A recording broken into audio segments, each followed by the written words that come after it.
is going to be very, very impactful. Okay. Going to be really interesting to keep track of these side lanes, you know, with one side having Realm Warp and Bard and the other side having Tulia Pantheon. He has a little bit of extra time. He actually dropped his Gromp to make this play, though. So Impact wants a dive. Level 6 for Nectin here. Look at that Gnar bar. Thanatos is charging it up. Hambach in the area. And Rise Realm Warp will be 3. Okay, Thanatos is already in Mega Gnar. He slams Impact into the wall, but the burst damage comes down. The final turret shot can't fire, and Sentinels draw first blood. Really well played there. I didn't think they were going to be able to pull that off until I see Darkwing's Realm Warping in. On the opposite side.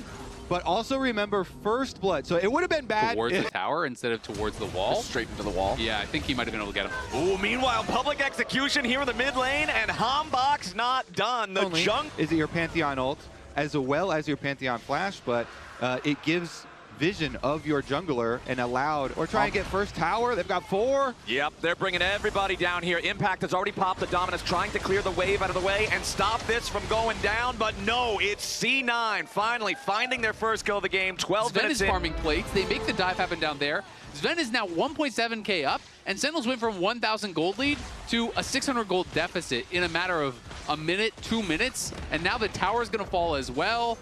This game is already getting out of hand. Sven is going to be such a problem. He's going to base with, let's see, 2,500 gold in pocket. Yeah. Watch, because everybody's hanging out in this like southern quadrant of the map, and I want to see if they want to make a move. Who he's the one finding himself in danger. Arc of Ruin plus the really Wild Growth. early, so they also have vision advantage and early positioning. Yup, and the Wild Growth is just about ready to go again here for the Lulu, but the fight's already going to start, and it's a lot of damage onto Hambach. The Fed Ambess is about to get bursted down, polymorphed, and Thanatos takes the kill. Now Impact's got to try to get away, but Sven is on the hunt. APA rides the Weaver's wall, and Rahel barely escapes. C9 find 2 kills very easily and go to claim their prize. Yeah, I mean, Hambach is in there almost alone.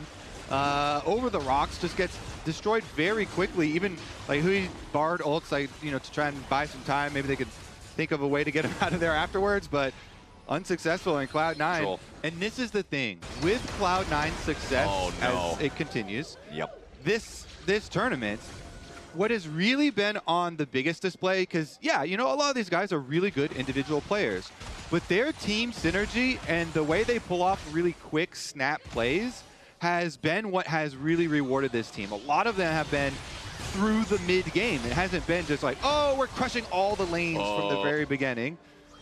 Okay, sorry, thought we almost had another Hambach kill there underneath the tier 1 turret. A healthy amount of worry, and Thanatos now trying to get away as Mini-Gnar will have to flash, but Cloud9's synergy has been on display, and you know, this is one of the things that people thought as we take a look at the Pantheon ult.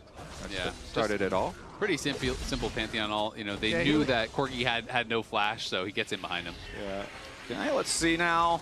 Hambach going towards the enemy jungle. They still want to try to make this move onto Thanatos, who does have his Gnar bar charged. The turret is disabled there by the Bard ulti, but now the stun underneath the Mega Gnar to follow it up, but no, he's still all alone. Thanatos will fall. Sentinels doesn't lose anybody, and they're going to try to force down this tier 1 turret. And nicely done by Hui. He goes down towards bot side, forces a flash from Thanatos, and then just sets up the redive, turn off the tower. Thanatos really couldn't have played it any better, but Hui's tanking the tower at max range, so nothing he can do to knock him down. Darkwings is getting punished a little bit here by Sven, who's just, I mean, Sentinels knows they can't fight around Sven. They have to just try to go elsewhere, try to get picks in the side lanes, hope that you can buy some time for someone to catch. Boomerang, just barely missing Impact is the difference between C9 finding that kill or not. And they're summoning Herald topside, so we'll see if they can actually get this full tower. Looks like they can, so that's something nice for Sentinels. They survive the play here, and they're at least getting something back on the top side, gonna be able to Realm Warp out. I didn't know you could Realm Warp the Herald, actually. I wanted him to charge right out of it, but it went instantly into the wall. Darkwings is in some danger. He's got to try to get out of there. Throw our fists at him, let our fists do the talking. Okay. All right, they're trying to make a play onto Thanatos here, and as soon as Hambach shows up, that might be what they need, but the Tempered Fate does not catch the Gnar. Thanatos now back into mini form as Hambach has made his way into the fight. C9, meanwhile, are going to secure the Drake for themselves, but it does cost their top laner. Yeah, Cloud9 got to be careful. If you give away too many of these plays on side lanes, that gold can... I mean, you fly in there, there's no other way to play the fight. You have to go into the backline as Mbessa, but you immediately are going to get polymorphed and wild growth. Sentinels going in, trying to find the Pantheon, but Blabber blocks almost all of the damage. Flashing away, trying to stay safe, get on the other side of the unraveled Earth, and now C9 fires back. Darkwings, defensive flash getting out. Thanatos, wild growth here on the front line. APA tries to scatter. Sven looking for the damage, trying to find who he gets one kill. Hambach goes after Sven, but he can't kill him! The pocket Lulu is there for the save. It's a triple kill for Sven's Yunara. Impact will fall now as well. The fight was so close at the start, but C9 comes out on top. That's why I put Dashes in and Vulcan follows. And I'm pretty sure he just dodged the Mbessa ult with the same move. He dodges the Mbessa ult and gets into their faces, and then the Lulu flashes in to support Packed away, APA and Vulcan on the approach. It's all about Sven. Huhi wrapping around the back of the pit, just trying to keep an eye on how C9 are positioning. Hambach has lost half his HP, and Darkwings has nearly done the same. I like the camera we have on Sven right there. He's doing a lot of talking, especially for an AD carry. But when you are the center and you know it, yeah, exactly. But when you are the center, you are so fed right now. It's like the game is in our hands, and they have the Hextech Soul on top of it.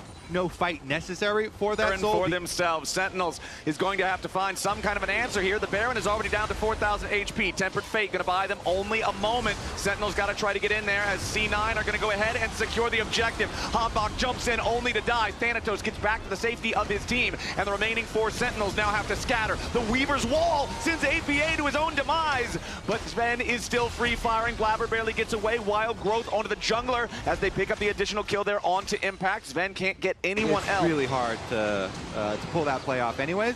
Afterwards, though, a little surprise kill here. When I click it on Yunara. Come on, 2 seconds. I'm going Renekton inside. I'm going Renekton inside.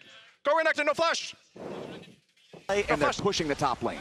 It's truly fortunate that we have a top laner to analyze the huge impact that top laners have had in this game.